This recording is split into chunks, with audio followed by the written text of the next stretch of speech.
Hello friends, हम लोग पढ़ रहे हैं क्लास 12 का बायोलॉजी का chapter number 2 sex reproduction in flowering plants. अभी तक हम लोग इस चैप्टर में पढ़ चुके हैं कि फूल के 4 भाग होते हैं। हम यहाँ जो सबसे नीचे में देख रहे हैं ये ग्रीन कलर का स्ट्रक्चर, ये ग्रीन वाला स्ट्रक्चर कहलाता है कैलिक्स। ये हो गया फूल का पहला भाग जिसको कहते हैं कैलिक्स। कैलिक्स के यूनिट को कहते हैं सेपल। इसके बाद ये जो कलरफुल स्ट्रक्चर हमको दिखाई पड़ रहा है बहुत सारा, ये कहलाता है सेकेंड पार्ट कोरोला, और कोरोला की यूनिट को कहते हैं पेटल। इसके बाद हम जो यहाँ पर 2 पीस, एक स्ट्रक्चर ये देख रहे हैं, दूसरा स्ट्रक्चर ये देख रहे हैं, सबको मिला करके कहते हैं फ्लावर का तीसरा पार्ट जो कहलाता है एंड्रोसियम, और एंड्रोसियम के यूनिट को कहते हैं स्टामेन। ये हो गया एक पीस को बोलेंगे एक स्टामेन, और सारे स्टामेन को मिला करके बोलेंगे एंड्रोसियम। इसके बाद फूल में सबसे बीच में ये जो सबसे बीच का स्ट्रक्चर हम देख रहे हैं, ये कहलाता है फूल का चौथा भाग जिसको कहते हैं गैनोसियम, और गैनोसियम के यूनिट को कहते हैं कार्पेल या फिर पिस्टिल। पिछली क्लास में हम लोग एंड्रोसियम या स्टामेन के डिटेल्स को पढ़े थे, जिसमें हम लोग स्टामेन का स्ट्रक्चर देखे थे। उसके बाद एंथर का भी स्ट्रक्चर देखे, एंथर के अंदर में किस तरह से पॉलन ग्रेन का फॉर्मेशन होता है, पॉलन ग्रेन का स्ट्रक्चर कैसा होता है, फिर पॉलन ग्रेन के अंदर में 2 पीस मेल गेमिट का निर्माण किस तरह से होता है, ये सब कुछ हम लोग पढ़े थे।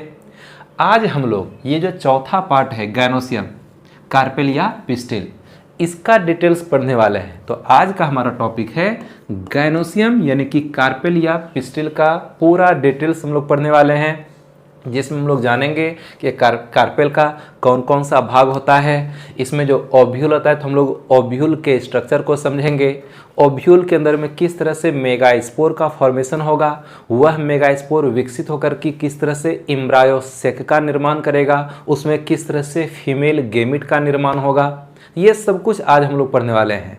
तो 1 से 2 मिनट लगेगा। पहले भी हम बताए थे कि ये जो एंथर है, इस एंथर में महीन महीन कण बनता है जिसको कहते हैं पॉलन ग्रेन, पराग कण। ये जो महीन महीन कण हम दिखा रहे हैं ये है पॉलन ग्रेन्स यानी कि पराग कण। ये पराग कण यहाँ से झड़ के गिर जाता है स्टिग्मा के ऊपर। ये जो कार्पेल के ऊपर का चपटा वाला पार्ट है ये कहलाता है स्टिग्मा। स्टिग्मा के ऊपर पॉलन ग्रेन परागकण गिर जाता है। अब ये जो बड़ा सा फिगर है ये एक परागकण का ही फिगर है, यहाँ पर छोटा छोटा फिगर बनाए हैं और यहाँ पर हम बड़ा फिगर बनाए हैं। तो जैसे ही पॉलन ग्रेन एंथर से निकल करके स्टिग्मा के ऊपर गिरता है, इस प्रोसेस को हम कह देते हैं पॉलिनेशन। ये प्रोसेस कहलाता है पॉलिनेशन। तो जैसे ही पॉलिनेशन होगा वैसे ही ये परागकण एंथर से निकल करके स्टिग्मा के ऊपर आया, स्टिग्मा के ऊपर यही परागकण अंकुरित होता है। इससे एक ट्यूब निकल जाएगा, इस ट्यूब को कहते हैं पॉलन ट्यूब। ये ट्यूब कहला गया पॉलन ट्यूब। अब ये पॉलन ट्यूब धीरे धीरे नीचे की ओर वृद्धि करता है, और नीचे का जो फुला हुआ भाग है ये कहलाता है ओवरी। ओवरी के अंदर में एक या अनेक दानेदार रचना पाया जाता है जिसको बोलते हैं ओव्यूल, और एक ओव्यूल के अंदर में 2 फीमेल गेमेट बनता है। ये हुआ एक फीमेल गेमेट और ये हुआ एक फीमेल गेमेट, तो 2 फीमेल गेमेट ओव्यूल के अंदर में बनता है। अब ये जो पॉलन ट्यूब है ये धीरे धीरे वृद्धि किया और ये आके प्रवेश कर जाता है ओव्यूल के अंदर। तो जैसे ही ओव्यूल के अंदर प्रवेश कर जाएगा, इसके बाद हम बोले कि पॉलन ग्रेन के अंदर में 2 पीस मेल गेमेट होता है। हम लोग पिछली क्लास में पढ़ चुके थे कि पॉलन ग्रेन के अंदर में टोटल 3 कोशिका बनता है, जिसमें से 2 पीस होता है मेल गेमेट और एक होता है वेजिटेटिव सेल या फिर उसको बोलते हैं ट्यूब सेल। तो यहाँ पर 2 मेल गेमेट का यूज होगा। दोनों मेल गेमेट, थोड़ा सा कलर चेंज करके हम बनाते हैं, ठीक है। दोनों जो मेल गेमिट है पॉलन ग्रेन का, दोनों मेल गेमिट इसी पॉलन ट्यूब से धीरे धीरे नीचे आएगा और ओव्यूल के अंदर आ जाएगा। तो माना कि ये एक मेल गेमिट है और ये भी एक मेल गेमिट है, ये 2 मेल गेमिट आ गया कहाँ, ओव्यूल के अंदर। अब एक मेल गेमिट जुड़ जाएगा इस फीमेल गेमिट के साथ और दूसरा मेल गेमिट जुड़ जाएगा उस फीमेल गेमिट के साथ, यानी कि 2 मेल गेमिट का फ्यूजन हो जाएगा 2 फीमेल गेमिट के साथ। हम इसको बोलते हैं डबल फर्टिलाइजेशन, इसको कहेंगे डबल फर्टिलाइजेशन। तो जैसे ही डबल फर्टिलाइजेशन होगा उसके बाद फूल का सारा भाग मुरझा मुरझा करके झड़ने लगेगा, गिर जाएगा। फूल का सब भाग लगभग झड़ के गिर जाता है। ये जो ओवरी वाला पार्ट है ये ओवरी विकसित होकर के बना लेता है फ्रूट, यानी कि फल बना लेगा। और ये जो ओव्यूल वाला पार्ट है ये विकसित होकर के बना लेता है सीड, यानी कि बीज बना लेगा। तो ओवरी विकसित होकर बनाता है फल और ओव्यूल विकसित होकर के बनाता है बीज। आज हम लोग पढ़ने वाले हैं ये गायनोसियम यानी कि कार्पेल या फिर पिस्टिल का डिटेल्स। ठीक है, अगर एक फूल को रियल में देखा जाए, ये जो चैप्टर है ये एक ऐसा चैप्टर है कि यदि कोई पहली बार इस चैप्टर को पढ़े तो उसको समझने में बड़ी दिक्कत होता है, क्योंकि यहाँ पर बोर्ड पर जिस तरह से हम पढ़ा रहे हैं, अगर रियल में बोर्ड पे तो बड़ा बड़ा फिगर करके दिखा रहे हैं, अगर रियल में हमारे पास कोई फूल हो और उस फूल में हम कैलिक्स को, कोरोला, एंडोसियम, गायनोसियम को आराम से देख सकते हैं। लेकिन अब करना क्या होगा कि फूल के इस पार्ट को चीरना पड़ेगा। सब कोई ज़रूर ऐसा कभी फूल को, मतलब पास में फूल हो तो फूल को चीरने फाड़ने का प्रयास कीजिए, उसमें कैलिक्स, कोरोला, एंडोसियम, गायनोसियम को पहचानने का कोशिश कीजिए कि कौन सा एंथर है, कौन सा परागकण है। परागकण को भी देखा जा सकता है। अगर एंथर को छुएंगे तो परागकण हाथ में पाउडर जैसा आता है, वो पाउडर जैसा जो महीन महीन कण है वही है परागकण।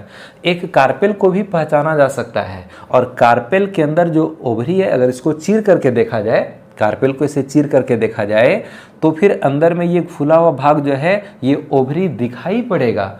ओवरी के अंदर भी देखा जाए, एक फूल ले लिया जाए और उसको एक पेन से, जैसे ये पेन है, पेन से उसको धसा धसा करके जो है ना, चीर चीर करके उसको अंदर देखना पड़ेगा।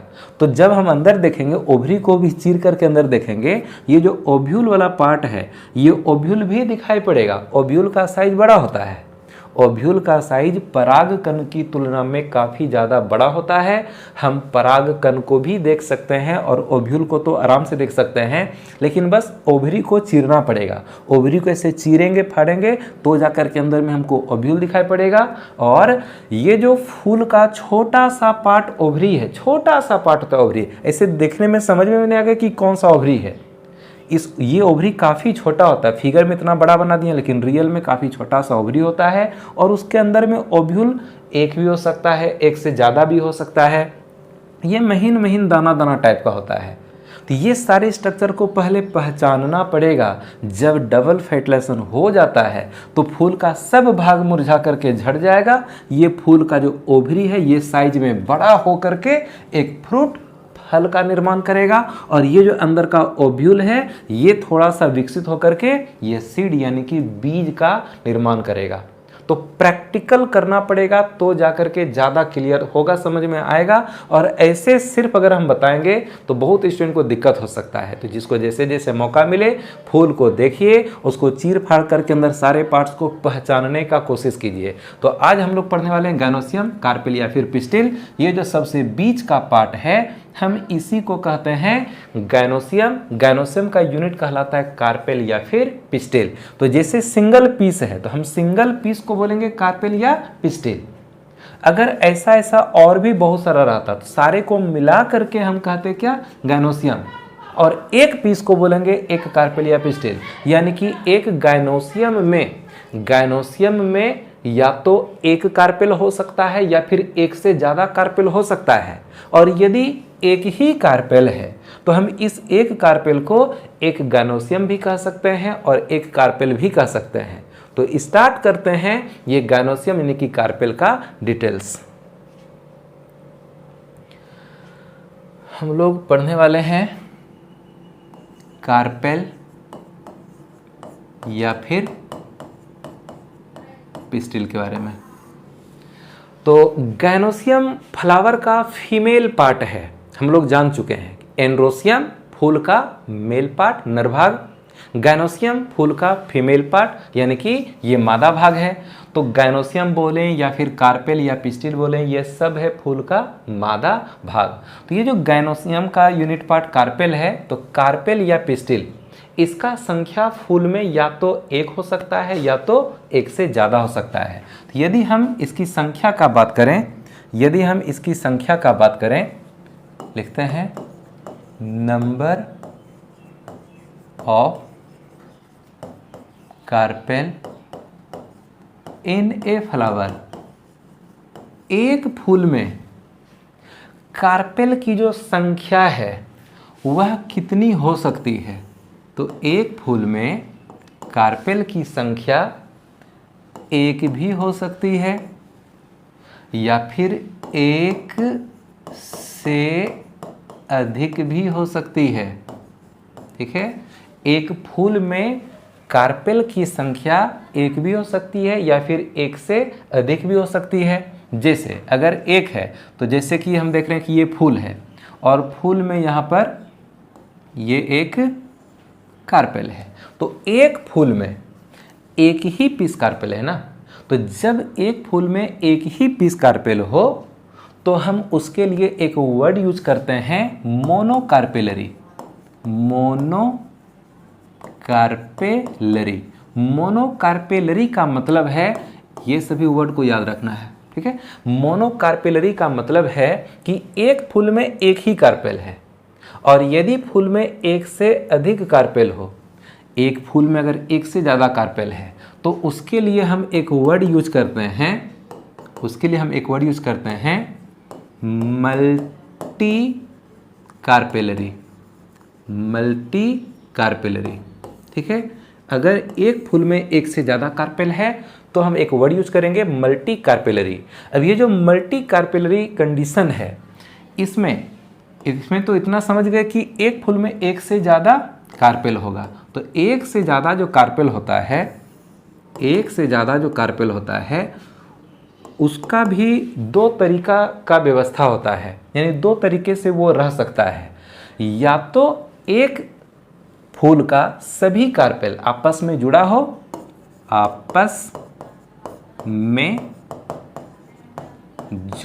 रह सकता है, या फिर अलग अलग रह सकता है। एक फूल में जैसे कि फिगर बना करके दिखाएं, अगर अलग अलग करके हम दिखाएं तो ये फूल है, इसमें एक कार्पेल ये हुआ, दूसरा कार्पेल ये हुआ, तीसरा कार्पेल ये हुआ। हम यहाँ तीन कार्पेल दिखाए हैं और तीनों एक दूसरे से स्वतंत्र है, तीनों एक दूसरे से अलग अलग है। और आपस में जुड़ा हुआ का क्या मतलब है, ये एक फूल है और इसमें एक कार्पेल ये है, दूसरा कार्पेल ये है, तीसरा कार्पेल ये है और सबका नीचे का जो ओवरी वाला पार्ट है ये सब एक दूसरे से जुड़ा हुआ है। तो ऊपर का पार्ट फ्री है लेकिन तीनों अलग अलग कार्पेल का ओवरी आपस में ज्वाइंट है, जुड़ा हुआ है ना। तो इसलिए बोले कि अगर मल्टी कार्पेलरी कंडीशन होगा, यानी कि फूल में एक से अधिक कार्पेल होगा, तो वह कार्पेल या तो आपस में जुड़ा हुआ रहेगा या तो एक दूसरे से अलग अलग रहेगा। जैसे फिगर में देख रहे हैं कि यहाँ तीन कार्पेल है, एक फूल में तीन कार्पेल, तीनों आपस में जुड़ा हुआ। तो जुड़ा हुआ रहता है केवल ओवरी, ऊपर का जो पार्ट है, स्टिग्मा है, स्टाइल है, ये सब एक दूसरे से अलग अलग रहता है, केवल ओवरी जुड़ा हुआ है। और यहाँ पर तो पूरा का पूरा तीनों कार्पेल एक दूसरे से अलग अलग ही है। तो जब मल्टी कार्पेलरी कंडीशन में सभी कार्पेल आपस में जुड़ा हुआ हो तो उसके लिए हम एक वर्ड यूज करते हैं सिनकार्पस। सिनकार्पस, ठीक है, सिनकार्पस। सिनकार्पस का मतलब है मल्टी कार्पेलरी कंडीशन है लेकिन सभी कार्पेल आपस में जुड़ा हुआ है। और यदि सभी कार्पेल एक दूसरे से अलग अलग है तो हम उसके लिए एक वर्ड यूज करते हैं एपोकार्पस। Apocarpous, apocarpous. एपोकार्पस का मतलब है कि मल्टी कार्पेलरी कंडीशन, यानी एक फूल में एक से ज़्यादा कार्पेल है और सभी कार्पेल एक दूसरे से स्वतंत्र है। क्या ये बात समझ में आया? हम बोले कि गैनोसियम या कार्पेल या पिस्टिल फ्लावर का फीमेल पार्ट है और एक फूल में कार्पेल का संख्या एक भी हो सकता है या एक से ज़्यादा भी हो सकता है। अगर कार्पेल का संख्या एक है तो बोलेंगे मोनोकार्पेलरी कंडीशन, या इस तरह के फूल को बोलेंगे मोनोकार्पेलरी फ्लावर। और यदि फूल में एक से अधिक कार्पेल है तो हम उस कंडीशन को बोलेंगे मल्टी कार्पेलरी कंडीशन, या फिर फूल को बोलेंगे मल्टी कार्पेलरी फ्लावर। अब ये मल्टी कार्पेलरी कंडीशन में भी दो तरह का व्यवस्था रहता है, या तो सभी कार्पेल आपस में जुड़ा हो या तो सभी कार्पेल एक दूसरे से अलग अलग हो। जब सभी कार्पेल आपस में जुड़ा हुआ रहेगा तो हम इस कंडीशन को बोलेंगे सिनकार्पस, और फिर अगर सभी कार्पेल एक दूसरे से अलग अलग है तो हम उसको बोलेंगे एपोकार्पस। क्या ये बात क्लियर हुआ? आगे बढ़ें। अब हम लोग देखते हैं कि एक कार्पेल का कौन कौन सा पार्ट्स होता है। ठीक है, तो एक कार्पेल का कौन कौन सा पार्ट्स है इसको जरा सा देखते हैं। ये है एक कार्पेल, ठीक है, ये है एक कार्पेल, नाम लिख देते हैं। ये है एक ओह क्या हो गया, ये है एक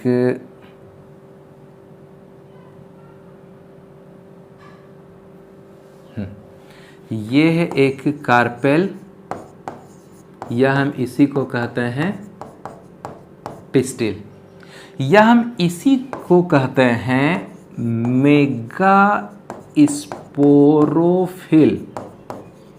ठीक है, हम कार्पेल या पिस्टिल को ही कहते हैं मेगा स्पोरोफिल। स्टामेन का दूसरा नाम है माइक्रो स्पोरोफिल।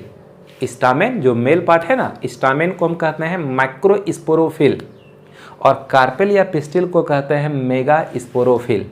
तो ये जो कार्पेल है इसका 3 भाग होता है। कौन कौन सा भाग है? कौन कौन सा भाग है? तो कार्पेल में सबसे नीचे का जो फूला हुआ ये जो गोल टाइप का जो पार्ट है इसको कहते हैं ओवरी। ये हो गया ओवरी।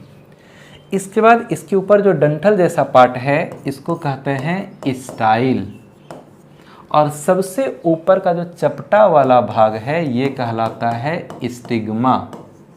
ये कहला गया स्टिग्मा। जब पॉलिनेशन होता है, जब परागन होता है, तो एंथर से परागकण निकलता है। यहाँ पर जैसे एंथर है तो एंथर से परागकण निकलेगा और कहाँ पर गिरेगा? स्टिग्मा के ऊपर। ये परागकण इस तरह से गिरता है। तो स्टिग्मा परागकण के लिए लैंडिंग प्लेटफॉर्म के जैसा काम करता है। ये जो स्टिग्मा है ये परागकण के लिए लैंडिंग प्लेटफॉर्म के जैसा काम करता है, यानी कि एंथर से जब परागकण निकलेगा तो वह परागकण स्टिग्मा के ऊपर ही आकर के गिरता है। तो स्टिग्मा पर ही परागकण लैंड करता है। तो ये स्टिग्मा परागकण के लिए लैंडिंग प्लेटफॉर्म के जैसा काम करता है। इसके बाद हम देख रहे हैं कि ये जो ओवरी है, ये जो ओवरी है इसके अंदर, ओवरी के अंदर एक खाली सा जगह होता है। इस खाली जगह को हम कहते हैं लोक्यूल। इस खाली जगह को बोलेंगे लोक्यूल, या फिर हम इसको बोलते हैं ओवेरियन कैविटी, ओवेरियन कैविटी, या फिर बोलेंगे लोक्यूल। इस ओवरी के अंदर एक खाली जगह है। ओवरी के चारों तरफ से दीवार है और अंदर का भाग खाली है, तो खाली जगह को बोलेंगे क्या? लोक्यूल। अब इसके लोक्यूल में या तो एक या अनेक दानेदार रचना पाया जाता है। तो हम एक ही बनाते हैं, या तो एक या अनेक दानेदार रचना पाया जाता है। और ये जो दानेदार रचना है, इस दानेदार रचना को कहते हैं ओव्यूल। इस दानेदार रचना को कहते हैं ओव्यूल। और ये जो ओव्यूल है इसका एक दूसरा नाम है, इसको कहते हैं मेगा स्पोरेंजियम। ओव्यूल का ही दूसरा नाम क्या है? Mega sporangium. तो याद रखना कि ओव्यूल का दूसरा नाम है मेगा स्पोरेंजियम। और इस ओव्यूल में एक डंठल है, इस डंठल को कहते हैं फ्यूनिकल। इस डंठल को कहते हैं फ्यूनिकल। और ये जो डंठल है ये ओवरी की दीवार में जिस स्थान पर जुड़ता है उस स्थान में एक गद्देदार जैसा रचना पाया जाता है। तो यहाँ पर ओवरी के दीवार में एक गद्देदार रचना है। ओवरी के दीवार में यहाँ पर एक गद्देदार रचना है, और इसी गद्देदार रचना से ये फ्यूनिकल ओव्यूल का डंठल से कनेक्ट रहता है। तो हम इस भाग को, ये जो गद्देदार भाग है, इसको कहते हैं प्लेसेंटा, इसको कहते हैं प्लेसेंटा। ठीक है, तो ये गद्देदार भाग कहला गया प्लेसेंटा। ये तो हो गया कार्पेल या पिस्टिल का एक स्ट्रक्चर, कि कार्पेल या पिस्टिल जो है इसको हम मेगास्पोरोफिल भी कहते हैं। इसका 3 भाग होता है। जो फुला हुआ भाग है ये हो गया ओवरी, इसके ऊपर का डंठल जैसा भाग ये हो गया स्टाइल, इसके ऊपर का चपटा वाला भाग ये हो गया स्टिग्मा। स्टिग्मा परागकण के लिए लैंडिंग प्लेटफॉर्म के जैसा काम करता है। इसके बाद ओवरी के अंदर जो खाली जगह है उसको बोलते हैं लॉक्यूल, और उसके अंदर में एक या अनेक दानेदार रचना पाया जाता है। उस दानेदार रचना को कहते हैं ओव्यूल या फिर मेगास्पोरेंजियम। और ओव्यूल में एक डंठल पाया जाता है जिसको कहते हैं फ्यूनिकल, और ये फ्यूनिकल ओवरी की दीवार के जिस स्थान से जुड़ता है वहां पर एक गद्देदार रचना पाया जाता है जिसको कहते हैं प्लेसेंटा। क्या इतना क्लियर है? अब हम लोगों को पढ़ना है इस ओव्यूल का डिटेल्स। ये जो ओव्यूल या मेगास्पोरेंजियम है इसका डिटेल्स हम लोग को पढ़ना है। तो यह जो हम देख रहे हैं, ये जो हम ओवरी के अंदर में ओव्यूल देख रहे हैं, इस ओव्यूल का डिटेल्स या फिर मेगास्पोरेंजियम का डिटेल्स हम लोग को आगे देखना है। इसके अंदर में कहाँ पर 2 फीमेल गेमेट बनता है, कैसे बनता है, स्ट्रक्चर क्या होता है, हम लोग ये सब चीज़ पढ़ने वाले हैं। तो स्टार्ट करते हैं ओव्यूल के स्ट्रक्चर को। तो ओव्यूल का दूसरा नाम मेगास्पोरेंजियम। तो हम स्टार्ट करते हैं। ओव्यूल का दूसरा नाम है मेगास्पोरेंजियम। ओव्यूल या इसी को कहते हैं मेगास्पोरेंजियम। पहले हम फिगर बना देते हैं और इसके बाद इसका लेवलिंग कर देंगे।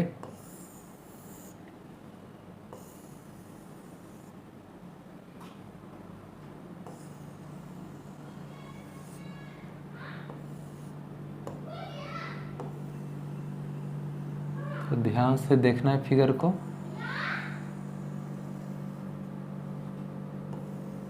थोड़ा जल्दी जल्दी हम बना रहे हैं।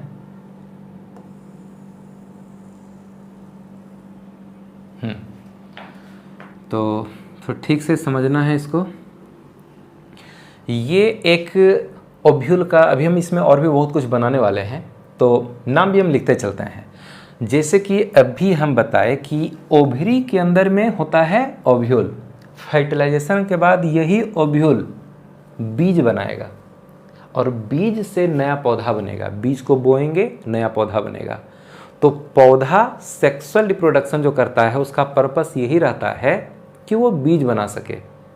फल बनाने के लिए सेक्सुअल रिप्रोडक्शन नहीं करता है।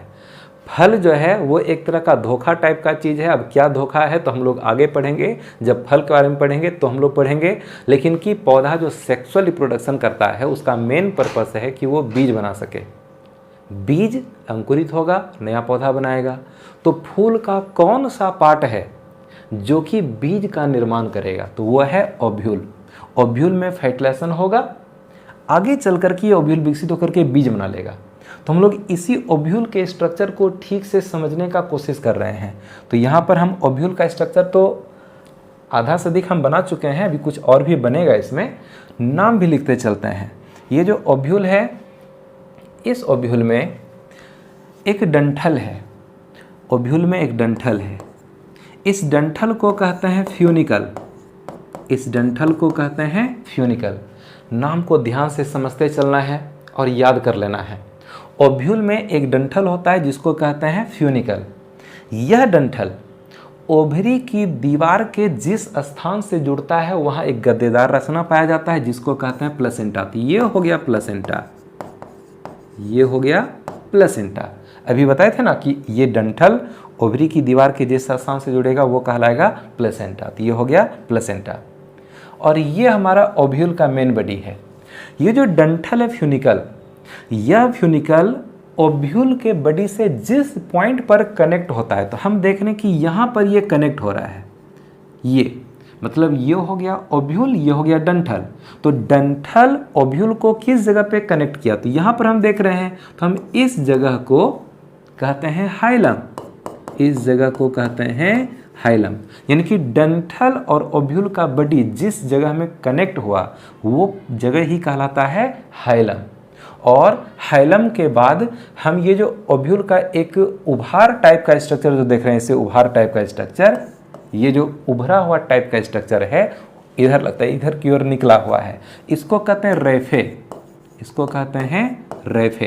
तो रेफे उभरा हुआ भाग है, लिख देते हैं उभरा हुआ भाग। और ये जो हाइलम है ये है पॉइंट ऑफ अटैचमेंट,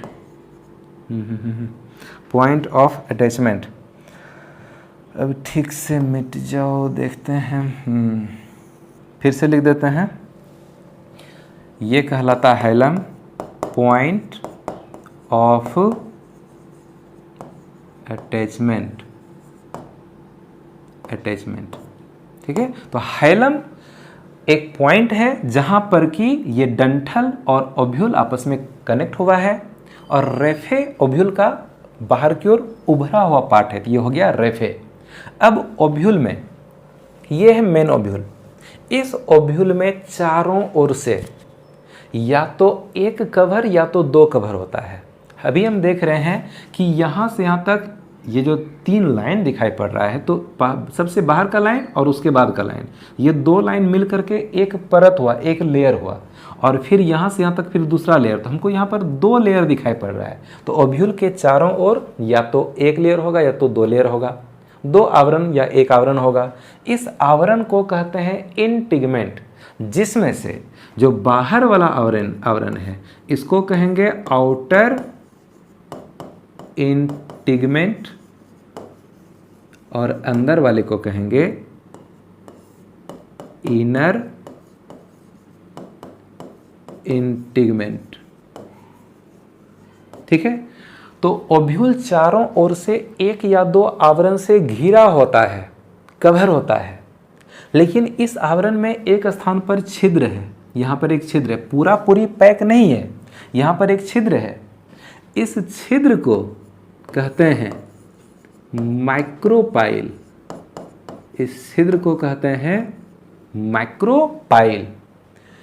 माइक्रोपाइल का बिल्कुल अपोजिट पार्ट जो है, जैसे माइक्रोपाइल यहाँ, इसका विपरीत दिशा का पार्ट हो गया ये वाला, हम इस पार्ट को कहते हैं, इसको हम कलाजा बोल सकते हैं, चलाजा बोल सकते हैं। ठीक है, तो माइक्रोपाइल का विपरीत वाला जो भाग है ये कहलाता है कलाजा या चलाजा बोल सकते हैं।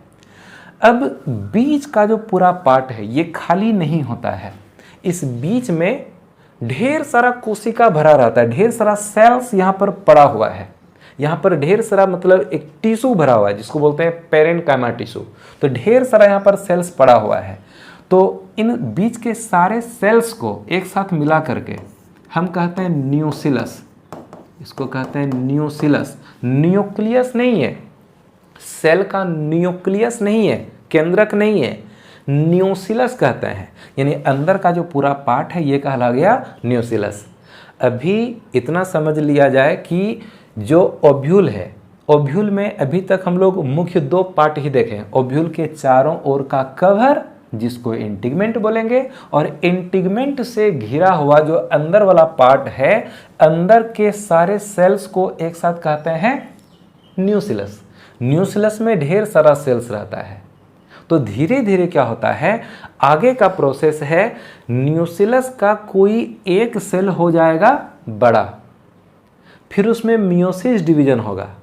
ऐसा करते हैं, अभी हम स्ट्रक्चर पर ध्यान देते हैं, और जो एक वास्तविक स्ट्रक्चर है, जो एक मैच्योर ओव्यूल, एक जो परिपक्व ओव्यूल का जो स्ट्रक्चर होता है, उस स्ट्रक्चर को पहले हम बनाते हैं, फिर बताएंगे कि आखिर ये मैच्योर ओव्यूल बना कैसे। क्या है कि जब फूल नया नया रहता है, जब छोटा सा फूल विकसित होकर तैयार हो ही रहा है, तो अभी जब हम ओव्यूल का स्ट्रक्चर बनाने वाले हैं, शुरू में ओव्यूल का स्ट्रक्चर वैसा होता है नहीं। जब फूल विकसित हो जाएगा, सारा पार्ट मैच्योर हो जाएगा, तब जाकर के ओव्यूल का जो स्ट्रक्चर दिखता है। पहले हम उस फिगर को बनाते हैं, फिर विकास का क्या प्रोसेस रहता है, कैसे कैसे ओव्यूल का स्ट्रक्चर तैयार होता है, इसके बारे में जानेंगे। तो ये तो ओव्यूल का स्ट्रक्चर हुआ, इतना समझ में आया। अब ये जो न्यूक्लियस है, इस न्यूक्लियस में एक बड़ा सा थैली टाइप का स्ट्रक्चर होता है, एक बड़ा सा थैली जैसा स्ट्रक्चर होगा। तो बनाते हैं, यहाँ पर एक बड़ा सा थैली के समान स्ट्रक्चर है, और इस थैली के समान स्ट्रक्चर को एक बड़ा सा एग लाइक स्ट्रक्चर या बोले अंडा जैसा रचना पाया जाता है, थैली जैसा रचना पाया जाता है, इसको कहते हैं एम्ब्रायोसेक। तो हम इसको बोलेंगे एम्ब्रायोसेक। ये हो गया एम्ब्रायोसेक, ठीक है। इस एम्ब्रायोसेक में, ये जो एम्ब्रायोसेक है, इसमें इस एम्ब्रायोसेक में कलाजा वाले छोर की ओर 3 कोशिका पाया जाता है। ये 3 कोशिका हमको दिखाई पड़ रहा है। इस तीनों कोशिका को कहते हैं एंटीपोडल सेल्स। इन तीनों कोशिकाओं को कहते हैं एंटीपोडल सेल्स, ठीक है। इसके बाद नीचे की ओर भी हमको 3 कोशिका दिखाई पड़ता है, जिसमें से ये हो गया 2 कोशिका, और एक कोशिका इस दोनों के ठीक पीछे पाया जाता है, जिसका थोड़ा हम कलर चेंज करके बनाएं।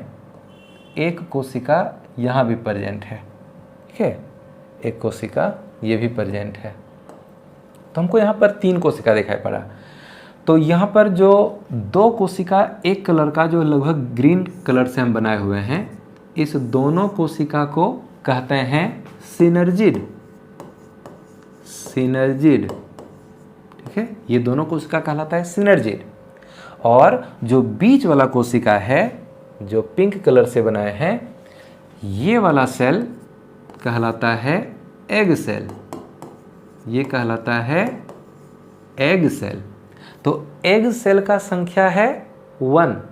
एग सेल का संख्या है 1, ठीक है। ये 1 लिखे हैं, नहीं आ रहा है समझ में तो इसको मिटा करके लिख देते हैं, ठीक है। ये जो एग सेल है, इसका जो संख्या है ये है 1, और जो सिनर्जिड है इसका संख्या है 2। और अगर इस दोनों को मिला दिया जाए, ठीक है, यानी कि 1 एग सेल और 2 सिनर्जिड, टोटल 3 कोशिका, तीनों को मिला दिया जाए तो ये मिल करके कहलाता है एग एपरेटस। Egg apparatus. ये तीनों कोशिका मिलकर के कहला गया क्या? Egg apparatus.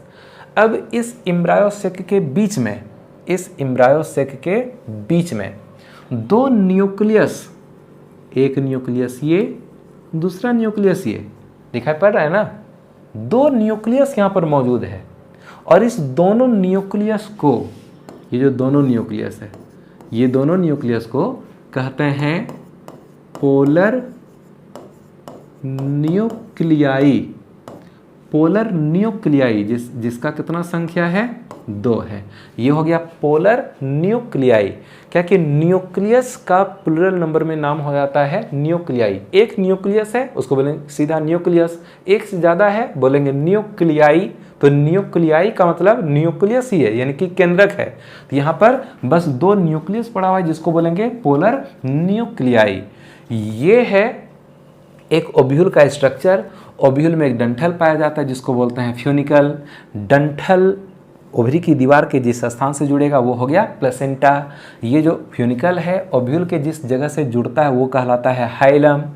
ओव्यूल का जो उभरा हुआ पार्ट है ये कहला गया रेफे। ओव्यूल में चारों ओर से 1 या 2 कवर पाए जाते हैं जिसको कहते हैं इंटिगमेंट। इंटिगमेंट में एक छिद्र होता है जिसको कहते हैं मैक्रोपाइल। मैक्रोपाइल का विपरीत वाला भाग जो है वो कहलाता है कलाजा।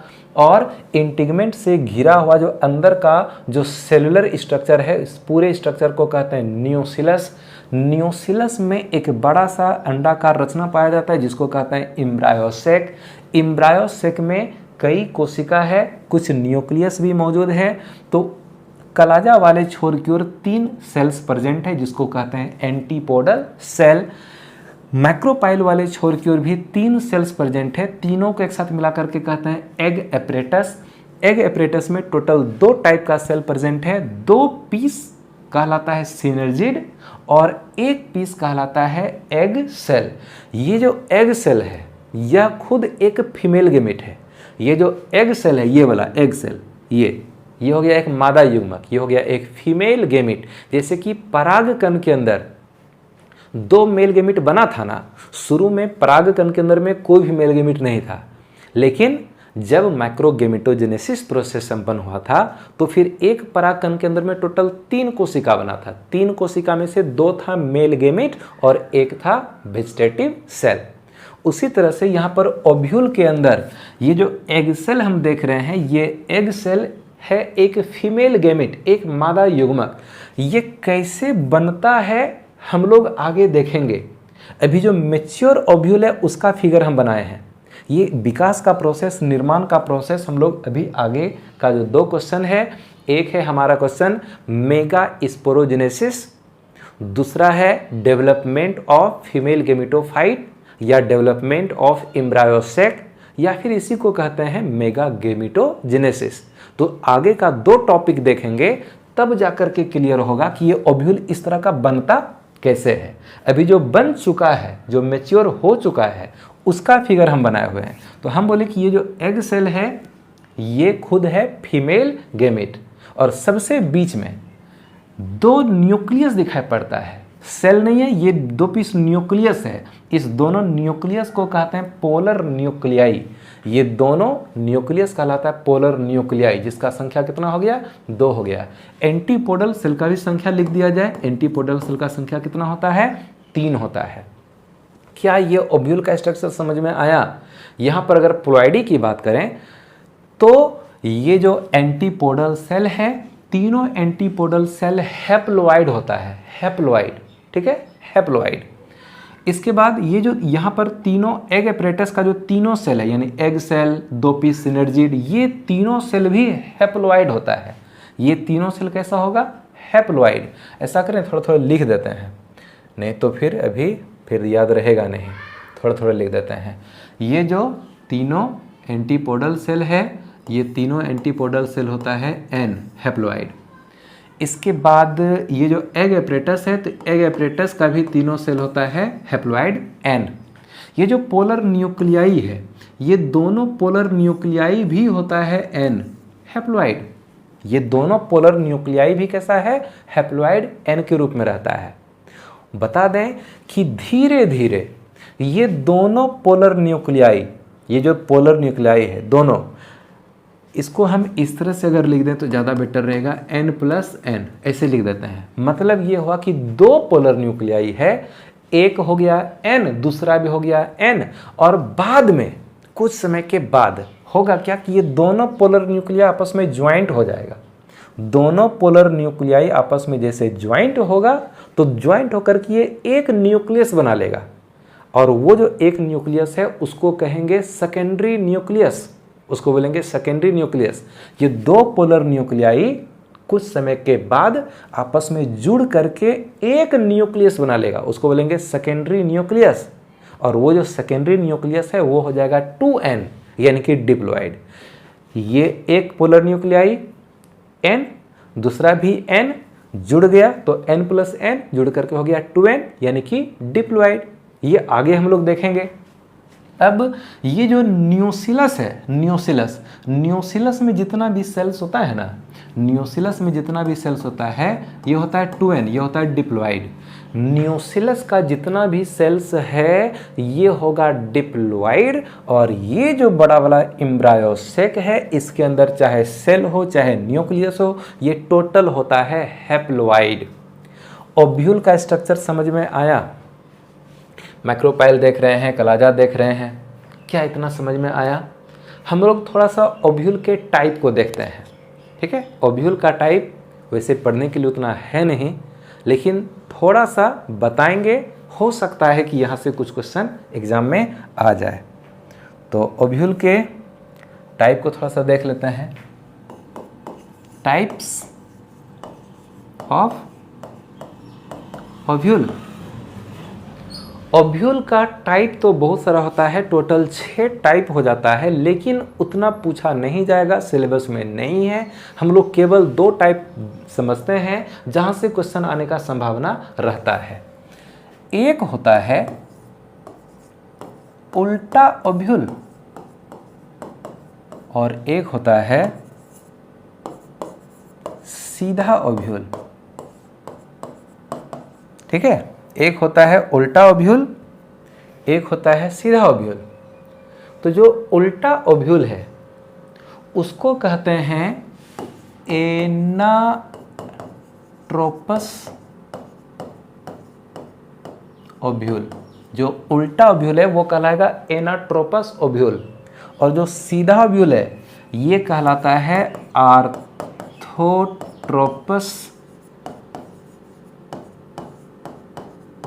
ओव्यूल।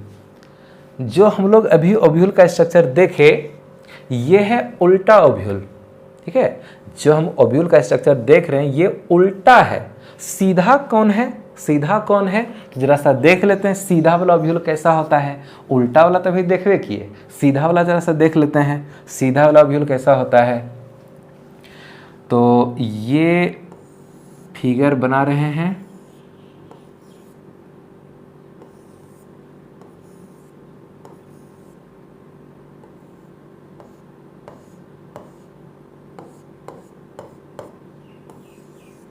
ये जो ओव्यूल है ये है सीधा ओव्यूल।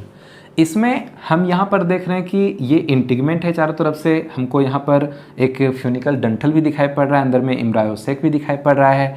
यहाँ पर हम देख रहे हैं कि ये हो गया मैक्रोपाइल, ये हो गया कलाजा और ये हो गया फ्यूनिकल। डंठल क्या है, फ्यूनिकल। तो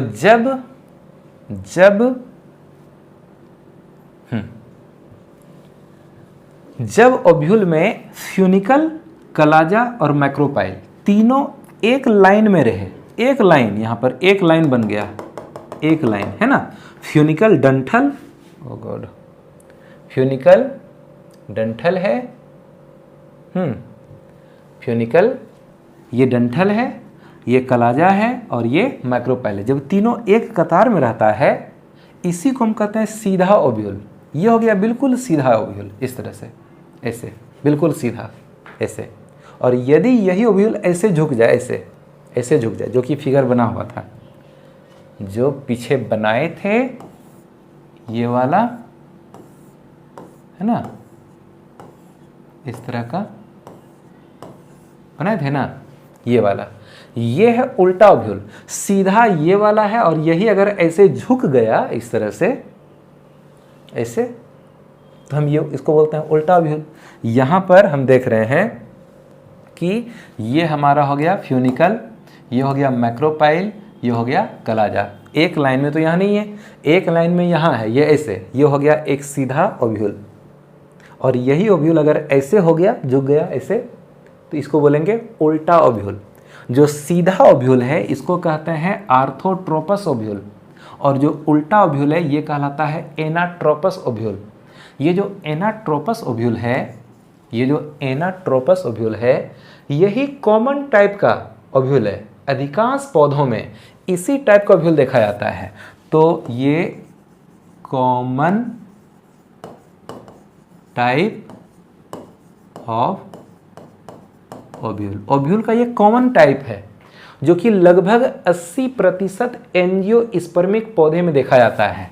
लिख देते हैं इन एंजियोस्पर्मिक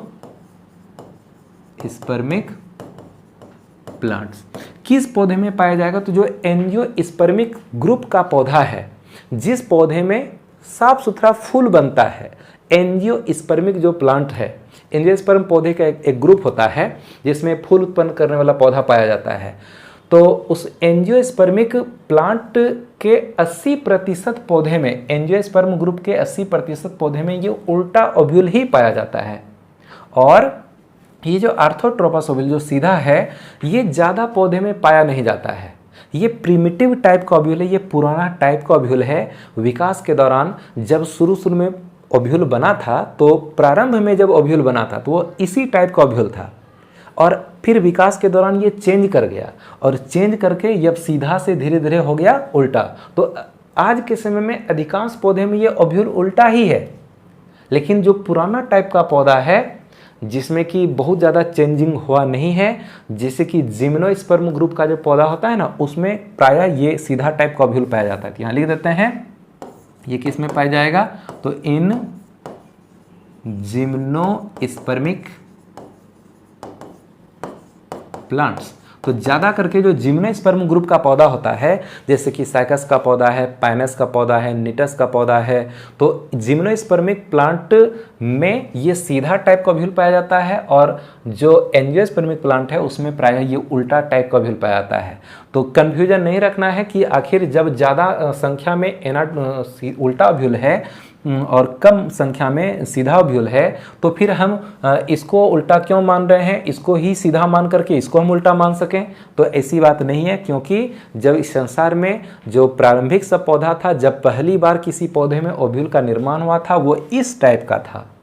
आज का जो पौधा है वो विकसित हो चुका है, उसमें परिवर्तन हो गया। तो पहले जो सीधा वाला ओव्यूल हुआ करता था आज वो इस तरह से टेढ़ा हो गया, तो इसको बोलते हैं उल्टा ओव्यूल और यही कॉमन टाइप का ओव्यूल है। तो अधिकांश पौधे में उल्टा ओव्यूल पाया जाता है और बहुत कम पौधा है जिसमें कि ये सीधा टाइप का ओव्यूल होगा। तो सीधा ओव्यूल का नाम है आर्थोट्रोपस ओव्यूल और जो उल्टा ओव्यूल है इसको बोलते हैं एनाट्रोपस ओव्यूल। यहाँ पर कुछ और भी बात को जान लेना चाहिए। कौन सा बात है, तो ध्यान से देखना है। ये जो उल्टा ओव्यूल है एनाट्रोपस, इसमें यहाँ हमको एम्ब्रायोसेक दिखाई पड़ रहा है। यहाँ बीच में 2 पोलर न्यूक्लियाई होगा ना, ये 2 पीस पोलर न्यूक्लियाई है। यहाँ पर 3 एंटीपोडल सेल है, ये 3 हो गया एंटीपोडल सेल। यहाँ लिख देते हैं एंटीपोडल सेल्स, ठीक है। और मैक्रोपाइल वाले छोर की ओर यहाँ पर क्या है, 2 सिनर्जिड और 1 एग सेल, यानी कि ये तीनों यहाँ पर नीचे वाला जो तीनों है ये कहला गया एग एपरेटस। ये हो गया एग एपरेटस।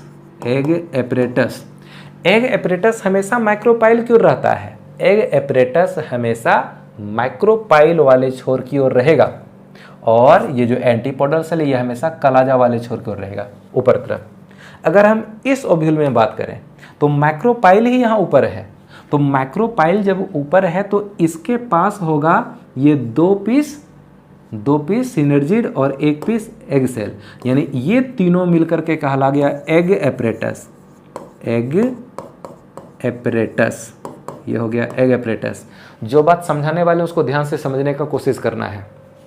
और यहाँ पर 2 पीस हो गया पोलर न्यूक्लियाई और कलाजा वाले छोर की ओर ये 3 पीस हो गया, ये 3 पीस हो गया एंटीपोडल सेल।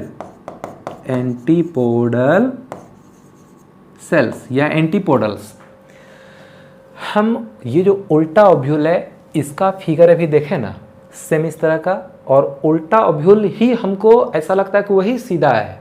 हम उसी को बेहतर तरीके से समझ पाते हैं और इतना बेहतर तरीके से समझते हैं कि हमारे लिए ऐसा लगता है कि यही सीधा टाइप का है। और यहाँ पर जैसे हम सीधा बनाए हैं तो लगता है कि क्या उल्टा पुल्टा ओव्यूल बन गया है, हमको यही उल्टा टाइप का लगता है, लेकिन रियल में ये हुआ सीधा ओव्यूल, ये हुआ उल्टा ओव्यूल। तो सीधा ओव्यूल में माइक्रोपाइल चला गया ऊपर, कलाजा आ गया नीचे। माइक्रोपाइल की ओर पाया जाता है एग एपरेटस। तो यहाँ पर एग एपरेटस ऊपर तरफ है, यहाँ एग एपरेटस ऊपर है और यहाँ पर एग एपरेटस नीचे है ना, क्योंकि माइक्रोपाइल ही यहाँ नीचे हो गया है, यहाँ माइक्रोपाइल ऊपर है। तो ये जो एग एपरेटस है ये सीधा ओव्यूल में ऊपर तरफ होता है, एंटीपोडल सेल जो है ये नीचे में होता है और दोनों के बीच में यहाँ पर पोलर न्यूक्लियाई होता है। अब यदि यहाँ पर क्वेश्चन पूछा जाए, ध्यान से सुनना है कि क्वेश्चन यदि रहेगा कि ओव्यूल में पोलर न्यूक्लियाई एग एपरेटस के ऊपर रहता है या नीचे रहता है, उसका स्थान क्या है, यानी कि पोलर न्यूक्लियाई का स्थान क्या है। पोलर न्यूक्लियाई एग एपरेटस की तुलना में ऊपर में मौजूद है या फिर नीचे में मौजूद है।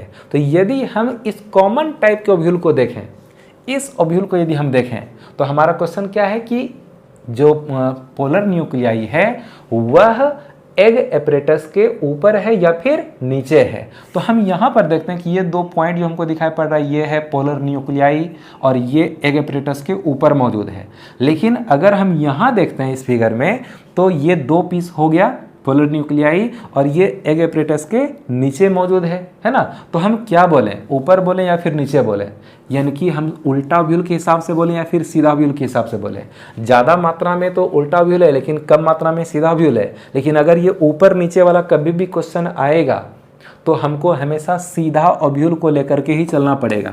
ठीक है, हमको हमेशा सीधा ओव्यूल को लेकर के ही चलना पड़ेगा कि हम देख रहे हैं कि सीधा ओव्यूल में ये जो 2 पीस पोलर न्यूक्लियाई है ये एग एपरेटस के नीचे मौजूद है। तो बोलेंगे पोलर न्यूक्लियाई एग एपरेटस के नीचे होता है और ये जो पोलर न्यूक्लियाई है ये एंटीपोडल सेल के ऊपर होता है।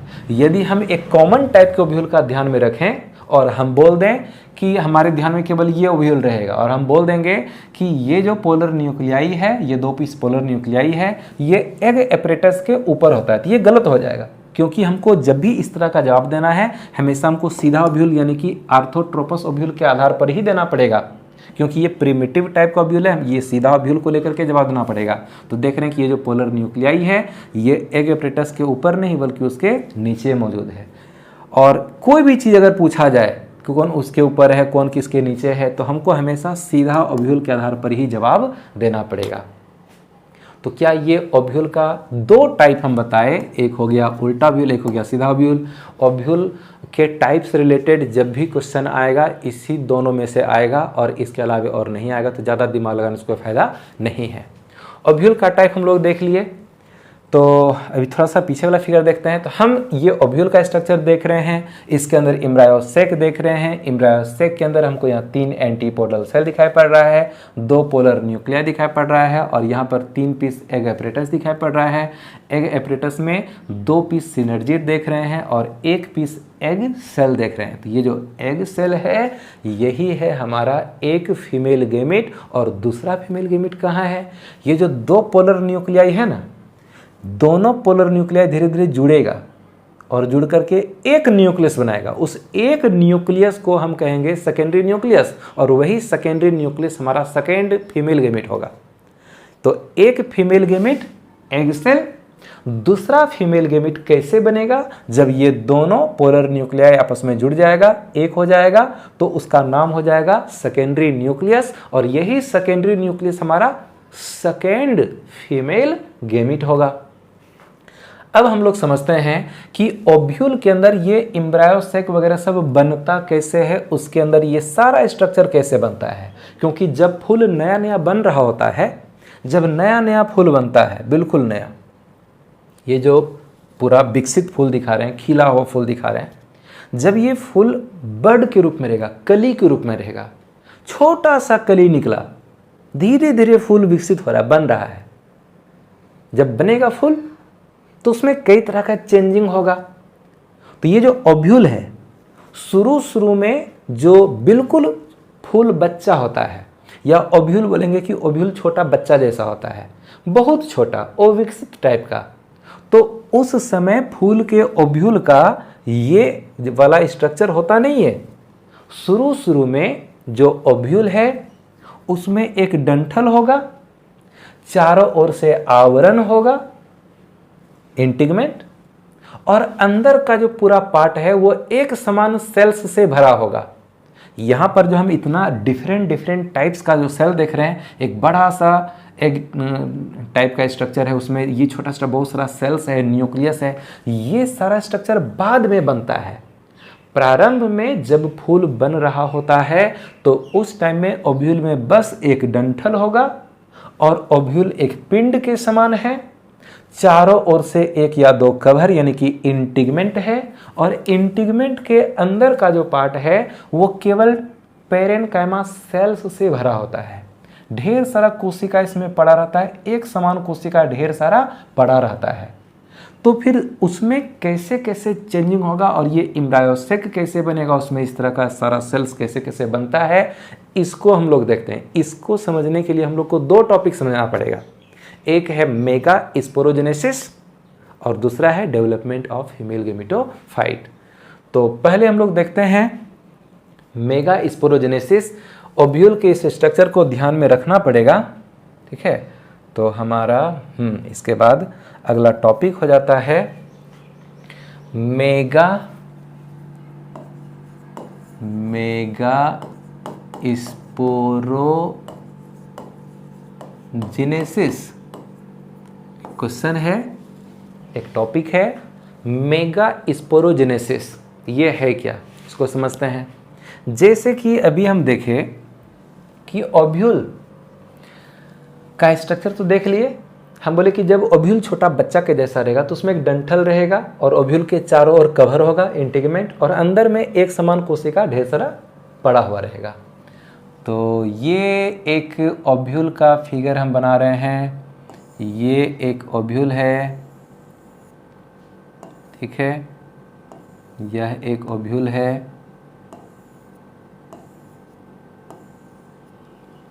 थोड़ा साफ से बनाते हैं, ठीक है। ये एक ओव्यूल है,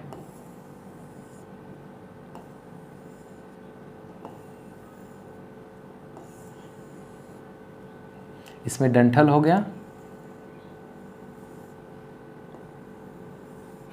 ये एक ओव्यूल है। ओव्यूल में हम देख रहे हैं कि ये है हमारा न्यूसिलस, न्यूसिलस है ना। ओव्यूल में ये है न्यूसिलस और ये हो गया इंटीग्मेंट, ये बाहर का कवर कहला गया इंटीग्मेंट, और ये हो गया हमारा मैक्रोपाइल। ये मैक्रोपाइल, ये हो गया कलाजा। ये मैक्रोपाइल, ये हो गया कलाजा, है ना। और अंदर का पूरा पार्ट कहलाता है न्यूसिलस। न्यूसिलस में जितना भी सेल्स है ये सभी डिप्लॉयड है, 2n। न्यूसिलस में जितना भी सेल्स है वो सभी क्या है, डिप्लॉयड, यानी कि 2n के रूप में है। अब होता क्या है कि ढेर सारा सेल्स यहाँ बीच में पड़ा हुआ है, न्यूसिलस में ढेर सारा सेल्स पड़ा हुआ है। अब होता क्या है कि न्यूसिलस का मैक्रोपाइल की ओर कोई एक सेल साइज में हो जाता है बड़ा, कोई एक सेल साइज में हो गया बड़ा। न्यूसिलस में छोटा छोटा बहुत सारा सेल्स है, कोई एक सेल साइज में हो गया बड़ा, किधर, मैक्रोपाइल वाले छोर की ओर एक सेल बड़ा हो गया, और ये बोलेगा हम ही सब कुछ हैं, जो हैं हम ही हैं। और ये अपने आप को कहता है कि हम क्या हैं, तो मेगा स्पोर मदर सेल, जो कि है डिप्लॉयड 2n। ये हो गया मेगा स्पोर मदर सेल। हम बोले कि ये ओव्यूल का न्यूसिलस है और न्यूसिलस में ढेर सारा छोटा छोटा सेल्स पड़ा हुआ है, कोई एक सेल मैक्रोपाइल वाले छोर की ओर साइज में हो जाएगा बड़ा, और बड़ा होकर के कहला गया मेगा स्पोर मदर सेल, जो कि होता है डिप्लॉयड। अब इस मेगा स्पोर मदर सेल में हो जाता है मियोसिस डिवीजन, ठीक है, इसमें हो जाएगा मियोसिस डिवीजन। हम इसी को कह सकते हैं MMC, mega spore mother cell. अब इसमें हो जाएगा मियोसिस डिवीजन। तो जैसे ही मियोसिस डिवीजन होगा, जैसे ही मियोसिस डिवीजन होगा, थोड़ा सा फिगर को देखना है।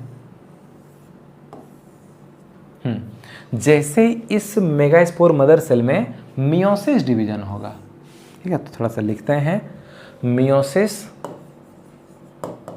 मियोसिस इन MMC, यानी मेगास्पोर मदर सेल में क्या हो गया, इस एक मेगास्पोर मदर सेल में हो गया मियोसिस डिवीजन।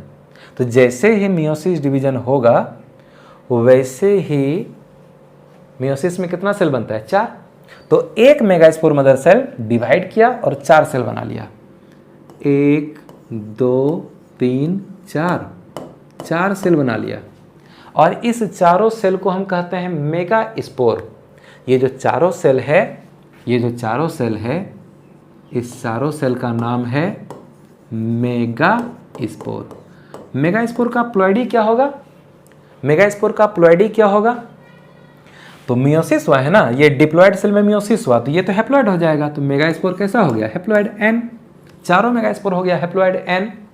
अब ये जो 4 मेगास्पोर है, 4 में से ये हो गया मैक्रोपाइल वाला छोर, ये हो गया मैक्रोपाइल वाला छोर, ये हो गया कलाजा वाला छोर, है ना। तो ये जो कौन सा कलर लें, ये लेता है।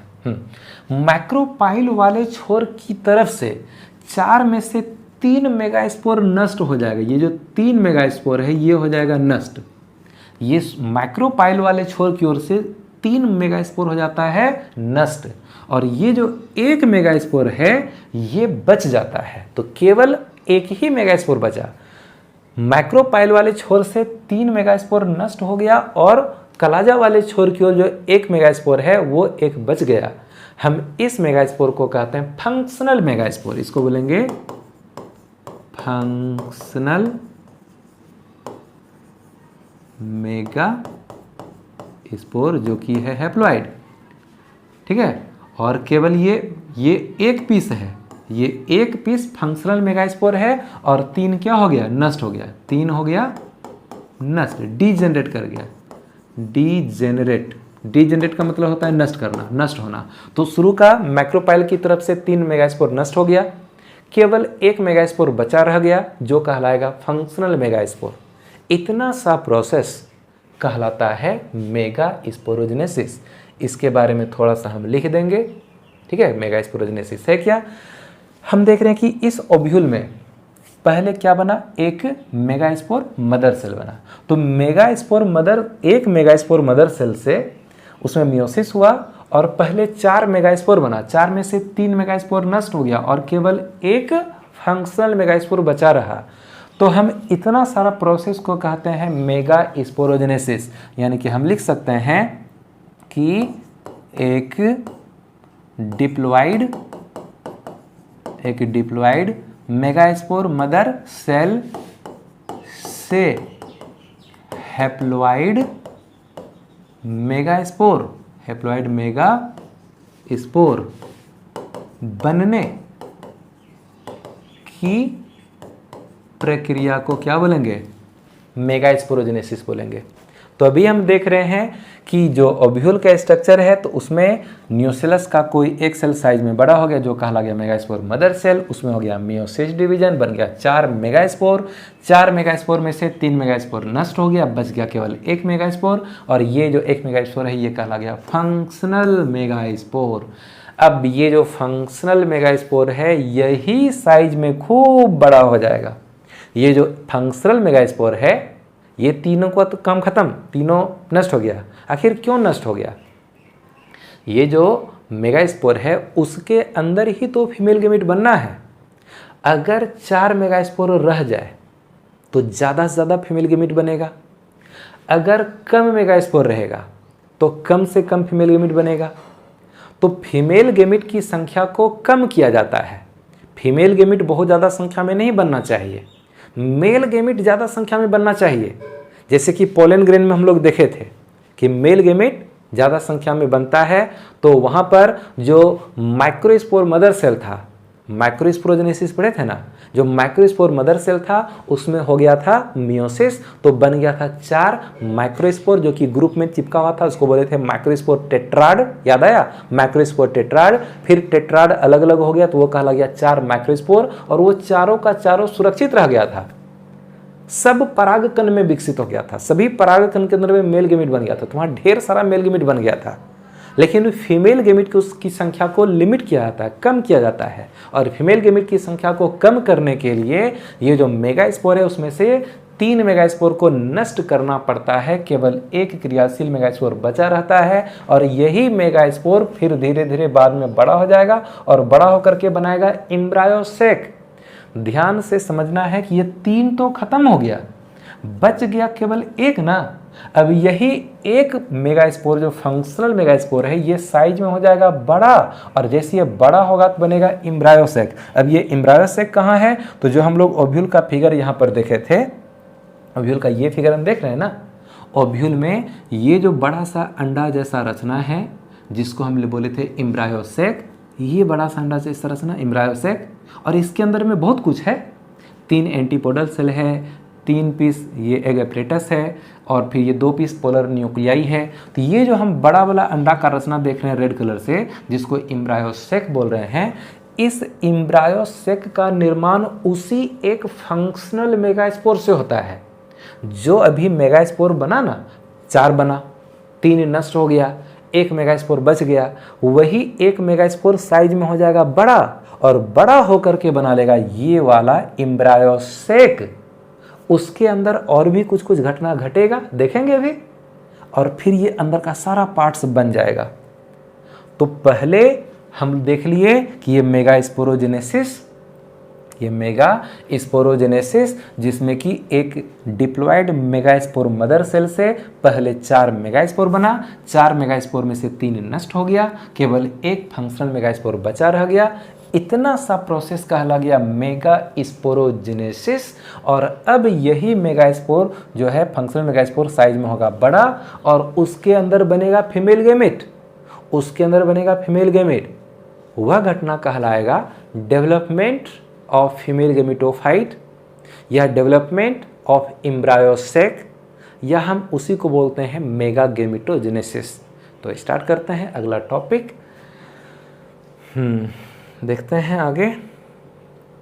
अगला हमारा टॉपिक है डेवलपमेंट ऑफ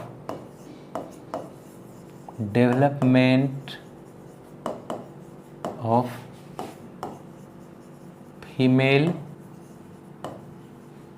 गैमेटोफाइट, या इसी को हम कहते हैं, और इसी को कहते हैं डेवलपमेंट ऑफ एम्ब्रायोसेक, या हम इसी को कहते हैं मेगा गैमेटोजेनेसिस। यही कहला गया मेगा गैमेटोजेनेसिस। तो समझते हैं कि ये डेवलपमेंट ऑफ फीमेल गैमेटोफाइट क्या है, डेवलपमेंट ऑफ एम्ब्रायोसेक क्या है, या फिर मेगा गैमेटोजेनेसिस क्या है। जैसा कि अभी हम लोग देखे कि 4 मेगास्पोर बना था, 3 नष्ट हो गया, बचा कितना, 1। यही 1 मेगास्पोर का फिगर हम बना रहे हैं। अब हम ओव्यूल का फिगर नहीं बनाएंगे, पूरा ओव्यूल का फिगर हम नहीं बनाएंगे, केवल उसके अंदर का जो मेगास्पोर जो 1 पीस बचा है उसी का फिगर हम बना रहे हैं। ठीक है, तो उसी 1 पीस मेगास्पोर का फिगर हम बना रहे हैं। ये हो गया एक मेगास्पोर, ये हो गया एक मेगा स्पोर, फंक्शनल मेगास्पोर। ठीक है, फंक्शनल, ये हो गया फंक्शनल। वही जो 4 में से 3 नष्ट हो गया था, 1 बच गया था, वही है। तो ये जो मेगा स्पोर है, धीरे धीरे इसका साइज तो बढ़ते जाएगा। इसमें हम अभी कितना न्यूक्लियस देख रहे हैं, एक न्यूक्लियस है ना, तो 1 न्यूक्लिएटेड, एक न्यूक्लियस वाला है ना, एक न्यूक्लियस यहाँ प्रेजेंट है। इसके इस न्यूक्लियस में लगातार 3 जनरेशन तक माइटोसिस डिवीजन होगा। ये जो एक मेगास्पोर है उसका एक न्यूक्लियस हम यहाँ देख रहे हैं। इस न्यूक्लियस में लगातार 3 जनरेशन तक माइटोसिस डिवीजन होगा। केवल न्यूक्लियस में सेल डिवाइड नहीं करेगा, सेल एक ही रहेगा, केवल न्यूक्लियस, यानी कि फ्री न्यूक्लियर डिवीजन होने वाला है, माइटोसिस। तो जैसे पहली बार माइटोसिस हुआ तो इसका साइज थोड़ा सा बढ़ते जाएगा, तो एक न्यूक्लियस डिवाइड होकर के 2 न्यूक्लियस बनाएगा, और दोनों न्यूक्लियस अलग अलग ध्रुव की ओर चला गया। तो एक न्यूक्लियस ऊपर चला गया, एक न्यूक्लियस नीचे आ गया। फिर माइटोसिस हुआ, तो इसमें ये न्यूक्लियस डिवाइड होकर के 2 न्यूक्लियस बना लिया, फिर नीचे वाला न्यूक्लियस डिवाइड होकर के 2 न्यूक्लियस बनाया, है ना। फिर माइटोसिस हुआ, तो अब क्या हुआ कि ये ऊपर का जो 2 न्यूक्लियस है ये डिवाइड होकर के ऊपर में 4 न्यूक्लियस बना लिया, दिखाई पड़ रहा है ना। फिर नीचे का जो 2 न्यूक्लियस है ये डिवाइड होकर के नीचे भी 4 न्यूक्लियस बनाया। तो माइटोसिस हो रहा है, यहाँ क्या हो रहा है, माइटोसिस इन न्यूक्लियस, यहाँ भी माइटोसिस इन न्यूक्लियस, केवल न्यूक्लियस में माइटोसिस हुआ। तो पहली बार माइटोसिस, फिर दोबारा माइटोसिस, फिर तीसरा बार माइटोसिस, तो 3 बार या बोलेंगे 3 जनरेशन तक माइटोसिस हुआ, जिसके कारण इस मेगा स्पोर के अंदर में कितना न्यूक्लियस बन गया, 4 4 8 न्यूक्लियस बन गया। अब ये जो 8 न्यूक्लियस है, इसमें से ऊपर की ओर जो 4 न्यूक्लियस है उसमें से एक न्यूक्लियस आ जाएगा बीच में, और नीचे भी जो 4 न्यूक्लियस है उसमें से एक न्यूक्लियस चला गया फिर बीच में, तो 2 न्यूक्लियस आ जाएगा बीच में, 3 रह गया ऊपर, 3 रह गया नीचे। तो एक फिगर और बनाते हैं, यहां देखना है, ठीक से समझना है, थोड़ा बड़ा करके बनाएंगे। ये बड़ा किया, तो हम यहां देख रहे हैं कि 3 न्यूक्लियस ऊपर रह गया, 1 2 3, 3 न्यूक्लियस नीचे रह गया, 1 2 3, ठीक है, और 2 न्यूक्लियस आ गया बीच में, 1 और 2। जैसे बोले ना कि ऊपर में जो 4 था तो 4 में से 1 बीच आ गया, फिर नीचे के 4 में से फिर 1 बीच में चला गया, तो 2 बीच में आ गया, ऊपर में फिर 3 बच गया, नीचे भी 3 बच गया। अच्छा, यहाँ पर ये जो नीचे वाला पार्ट है ना, ये जो नीचे वाला पार्ट है, हम इसको बोलेंगे माइक्रोपाइल वाला एंड, ठीक है, माइक्रोपाइलर एंड। थोड़ा सा मूव करते हैं, थोड़ा सा लगता है फिगर को छोटा करना पड़ेगा, देखते हैं, तो ध्यान से देखना है, थोड़ा सा छोटा कर लें, क्या कर लेते हैं छोटा।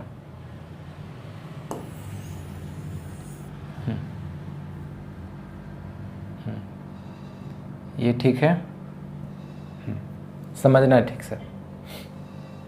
यहाँ पर ये जो ऊपर और नीचे का जो 3 न्यूक्लियस है, इसके चारों ओर सेल वाल का फॉर्मेशन हो जाएगा। जैसे यहाँ पर ये सेल वाल बना लिया, ये भी सेल वाल बना लिया, ये भी सेल वाल बना लिया, तो ऊपर 3 सेल बन गया, बना ना, ऊपर 3 सेल बन गया। ये तीनों सेल कहलाता है एंटीपोडल सेल्स, ठीक है।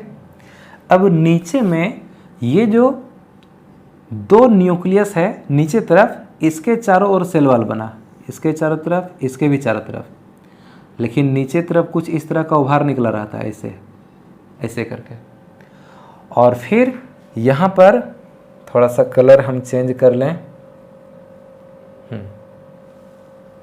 यहाँ पर इस न्यूक्लियस के चारों तरफ भी ऐसे सेल वाला ऐसे बन जाएगा। तो नीचे 3 सेल, ऊपर भी 3 सेल, तीनों मिलकर के कहलाएगा एग एपरेटस, जिसमें से ये जो थोड़ा ऊपर की ओर जो है ये कहलाता है एग सेल, ये हो गया एग सेल। और ये जो इधर जो 2 पीस है ये कहला गया सिनर्जिड, सिनर्जिड्स। तो सिनर्जिड्स का संख्या कितना है, 2 है। एग सेल का संख्या कितना है, 1 है। और दोनों को मिला करके क्या बोलेंगे, एग एपरेटस बोलेंगे, एग एपरेटस। पहले भी देखे थे। यहाँ पर बीच में ये 2 पीस जो न्यूक्लियस हमको दिखाई पड़ रहा है, ये दोनों क्या है, तो ये है पोलर न्यूक्लियाई, जिसका संख्या कितना है, 2 है। एंटीपोडल सेल का संख्या कितना है, 3 है ना। ये हो गया पोलर न्यूक्लियाई। ये जो सिनर्जिड है, इस सिनर्जिड में हम देख रहे हैं कि अनियमित आकृति का उभार इस तरह से है ना। इस अनियमित आकृति के उभार को कहते हैं फिलीफॉर्म एपरेटस, इसको बोलते हैं फिलीफॉर्म एपरेटस, ठीक है। ये जो अनियमित आकृति का ओभार निकला हुआ है, इसको बोलते हैं फिलीफॉर्म एपरेटस। इसका क्या काम है, तो जब पोलन ट्यूब आता है ना, तो पोलन ट्यूब को ये फिलीफॉर्म एपरेटस अपनी ओर आकर्षित करता है। फिलीफॉर्म एपरेटस से कुछ केमिकल्स रिलीज होगा और उस केमिकल्स की वजह से पोलन ट्यूब जब ऊपर से आएगा, परागकण जब अंकुरित होगा, पोलन ट्यूब उस केमिकल की वजह से आकर्षित हो जाता है और ये ओव्यूल के एम्ब्रायो सैक में प्रवेश कर जाता है। तो हम यहाँ पर देख रहे हैं कि ऊपर का जो 3 न्यूक्लियस था उसके चारों तरफ सेल वॉल बना, जिसको बोल दिए 3 एंटीपोडल सेल। नीचे की ओर जो 3 न्यूक्लियस है उसके भी चारों ओर सेल वॉल बन गया, तो 2 हो गया सिनर्जिड, 1 हो गया एग सेल। एग सेल जो ये फीमेल गेमिट होता है और ये 2 न्यूक्लियस बीच में आकर के रह गए, जिसको बोलते हैं पोलर न्यूक्लियाई, हिंदी में कहते हैं ध्रुवीय केंद्रक। अब यहाँ पर ये हम जरा सा डायरेक्शन लिखें इसका। ये वाला छोर हो गया मैक्रोपाइलर एंड, इसको बोलेंगे माइक्रोपाइलर एंड, और ये हो गया कलाजल एंड, कलाजल एंड। ये हो गया कलाजल एंड और ये हो गया मैक्रोपाइलर एंड, जो कि ओव्यूल में हम लोग देखे थे ना, वही चीज़ यहाँ पर है। तो ये जो स्ट्रक्चर है, ये जो पूरा स्ट्रक्चर अभी जो बना हुआ है, यही है फीमेल गेमेटोफाइट। ये जो अभी स्ट्रक्चर बना, ये जो स्ट्रक्चर दिखाई पड़ रहा है, यही है। ये फिगर क्या चीज़ का है, तो ये है फीमेल गेमेटोफाइट का, या इसी को हम कहते हैं एम्ब्रायो सैक, या इसी को हम कहते हैं एम्ब्रायो सैक। और ये जो एम्ब्रायो सैक है, ये पूरा स्ट्रक्चर कहला गया एम्ब्रायो सैक, ये पूरा स्ट्रक्चर कहला गया एम्ब्रायो सैक। ठीक है, ये पूरा स्ट्रक्चर एम्ब्रायो सैक है या फिर फीमेल गेमेटोफाइट है। फीमेल गेमेटोफाइट का मीनिंग क्या होता है, वह स्ट्रक्चर जिसके अंदर फीमेल गेमेट प्रेजेंट है, वह स्ट्रक्चर जिसके अंदर फीमेल गेमेट प्रेजेंट है, उसको हम कहते हैं फीमेल गेमेटोफाइट। तो फीमेल गेमेट कौन है यहाँ, एग सेल, ये वाला। तो ये एग सेल कहाँ पर प्रेजेंट है, इस पूरे स्ट्रक्चर के अंदर प्रेजेंट है, यानी इस पूरे स्ट्रक्चर को ही कहते हैं फीमेल गेमेटोफाइट। तो फीमेल गेमेटोफाइट का मतलब फीमेल गेमेट नहीं होता है।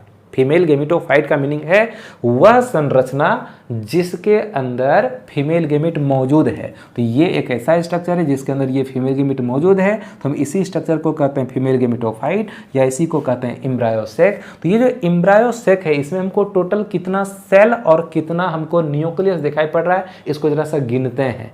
सेल कितना है, 3 सेल तो हमको दिखाई पड़ रहा है एंटीपोडल सेल, 3 सेल यहाँ पर हमको एग एपरेटस में दिखाई पड़ रहा है, 1 एग सेल और 2 सिनर्जिड, टोटल 3 3 6 हो गया।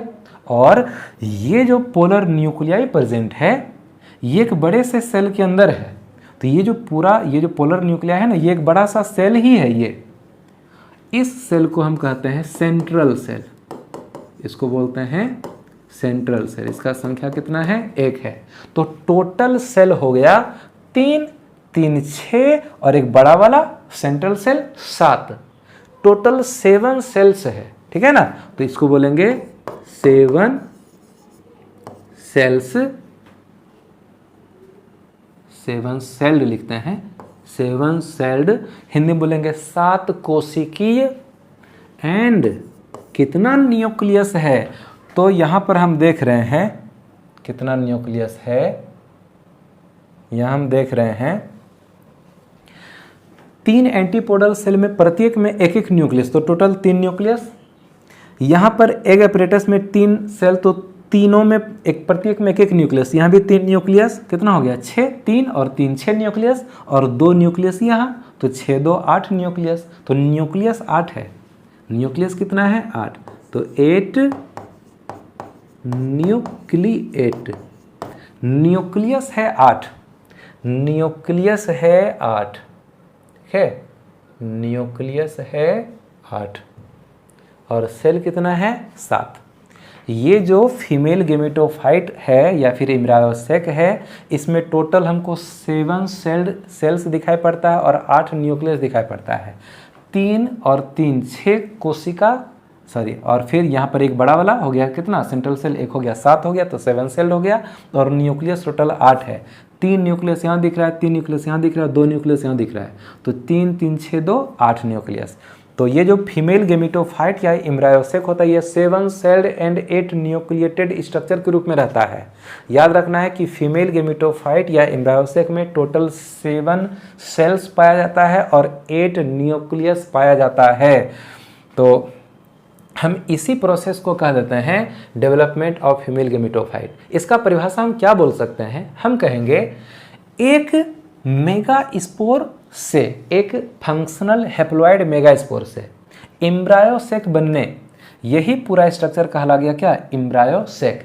एक फंक्शनल मेगा स्पोर से एम्ब्रायोसेक बनने और उसके अंदर एग सेल या फीमेल गेमिट बनने की प्रक्रिया को कहते हैं डेवलपमेंट ऑफ फीमेल गेमिटोफाइट। एक बार फिर से बोलते हैं, एक हैप्लॉइड फंक्शनल मेगा स्पोर से, एक हैप्लॉइड फंक्शनल मेगा स्पोर से एम्ब्रायोसेक बनने और उसके अंदर एग सेल या फीमेल गेमिट बनने की प्रक्रिया को हम कहते हैं डेवलपमेंट ऑफ फीमेल गेमिटोफाइट या डेवलपमेंट ऑफ एम्ब्रायोसेक, या फिर हम इसी को कहते हैं मेगा गेमिटोजेनेसिस।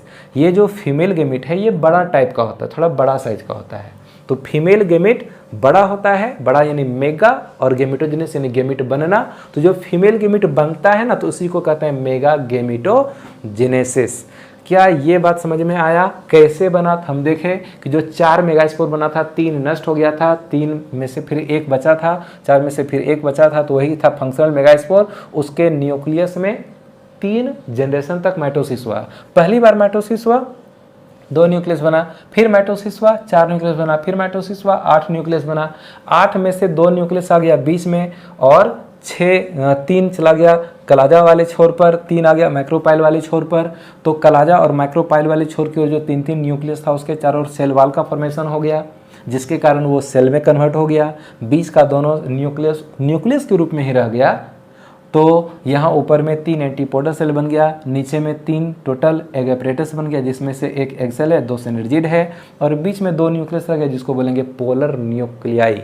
यहाँ पर जरा सा पोलॉइडी की अगर बात करें तो पोलॉइडी की बात तो ऐसे हम किए थे, लेकिन एक बार जरा सा फिर से हम देख लेते हैं पोलॉइडी सबका। ये जो एंटीपोडल सेल है ये तीनों होता है हैप्लॉइड, ठीक है। ये जो एग सेल है ये भी होता है, ये एग एपरेटस का जितना भी सेल है सब होता है haploid. Egg cell haploid, synergid भी हैप्लॉइड। इसके बाद ये जो पोलर न्यूक्लियाई है ये दोनों, ये पोलर न्यूक्लियाई भी होता है हैप्लॉइड। और ये जो सेंट्रल सेल है, सेंट्रल सेल की बात करें तो सेंट्रल सेल में 2 न्यूक्लियस है, तो वो अलग अलग ही उसका प्लॉइडी निकलेगा। हम केवल सेंट्रल सेल का नहीं निकाल सकते हैं, उसके अंदर जो दोनों न्यूक्लियस उस दोनों न्यूक्लियस का निकालेंगे अलग अलग, वो कहलाता है हैप्लॉइड। फिर धीरे धीरे ये दोनों न्यूक्लियस जुड़ जाएगा और बना लेगा एक, उस एक को बोलेंगे सेकेंडरी न्यूक्लियस, और वो सेकेंडरी न्यूक्लियस का प्लॉइडी हो जाएगा डिप्लॉइड यानी कि 2n हो जाएगा, वो भी एक फीमेल गेमिट होगा। तो एक फीमेल गेमिट हो गया एग सेल और दूसरा फीमेल गेमिट हो जाएगा दोनों पोलर न्यूक्लियाई के जुड़ने से बनने वाला एक सेकेंडरी न्यूक्लियस, वह भी कहलाएगा एक फीमेल गेमिट। और ये पूरा प्रोसेस कहला गया डेवलपमेंट ऑफ फीमेल गेमिटोफाइट। एक बात यहाँ और जान लेना है कि जब एक मेगा स्पोर से पूरा फीमेल गेमिटोफाइट या एम्ब्रायोसेक विकसित हो जाता है, हम इसी को कहते हैं मोनोस्पोरिक डेवलपमेंट। इसके लिए हम एक वर्ड यूज करते हैं, इसको हम कहते हैं मोनोस्पोरिक डेवलपमेंट। इसी को बोलेंगे मोनोस्पोरिक डेवलपमेंट, ठीक है। इसका मतलब है कि जब एक मेगा स्पोर विकसित हो करके ये फीमेल गेमिटोफाइट या एम्ब्रायोसेक बना लेता है तो हम इस प्रोसेस को मोनोस्पोरिक डेवलपमेंट भी कहते हैं। हम इसी के लिए development of female gametophyte, development of embryo sac या फिर मेगा गेमिटोजेनेसिस वर्ड का यूज़ करते हैं। तो क्या ये समझ में आया? मेगा गेमिटोजेनेसिस या डेवलपमेंट ऑफ फीमेल गेमिटोफाइट में किसी को कोई दिक्कत?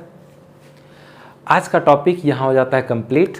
आज हम लोग गायनोसियम या कार्पेल या पिस्टिल को डिटेल्स में देखें, हम ओव्यूल के स्ट्रक्चर को भी देखें, ओव्यूल के अंदर जो एम्ब्रायोसेक है उसके अंदर का जो स्ट्रक्चर वो कैसे कैसे बनता है, इसके लिए मेगास्पोरोजेनेसिस और फीमेल गेमेटोफाइट के बारे में भी देखें।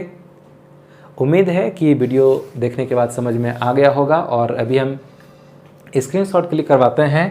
थोड़ा सा नोट्स के बारे में बता दें, यदि आपको नोट्स लेना है तो आपको टेलीग्राम ग्रुप ज्वाइन करना है। आपको अपने मोबाइल में प्ले स्टोर से टेलीग्राम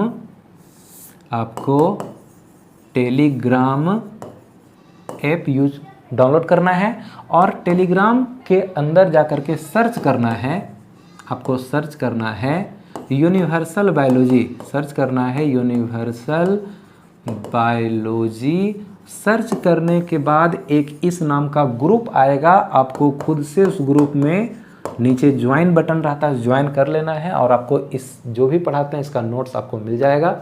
आप हमें इंस्टाग्राम पर भी फॉलो कर सकते हैं, लिंक आपको डिस्क्रिप्शन में मिल जाएगा। तो स्क्रीनशॉट पहले क्लिक कर लीजिए, सारे पेज का हम स्क्रीनशॉट क्लिक करवा देते हैं। आप चाहें तो इसका स्क्रीनशॉट क्लिक कर सकते हैं, इसका भी करना है, इसका भी करना है, इसका भी करना है, ये भी करना है, इसका भी, इसका भी।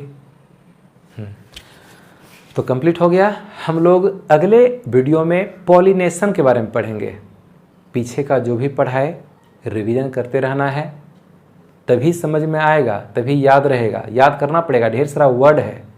हम लोग अगली वीडियो में पॉलिनेशन के साथ आएंगे। और मेरी तबीयत थोड़ा सा ख़राब हो गई थी, इस वजह से हम वीडियो इधर बना नहीं पा रहे थे, लेकिन अब ठीक ठाक हैं और ठीक हो जाएंगे। तो वीडियो अब बनाते रहेंगे लगातार। हाँ तो ठीक है, मन लगा के पढ़ते रहिए। हम लोग मिलते हैं जल्द ही अगले वीडियो में। All the best.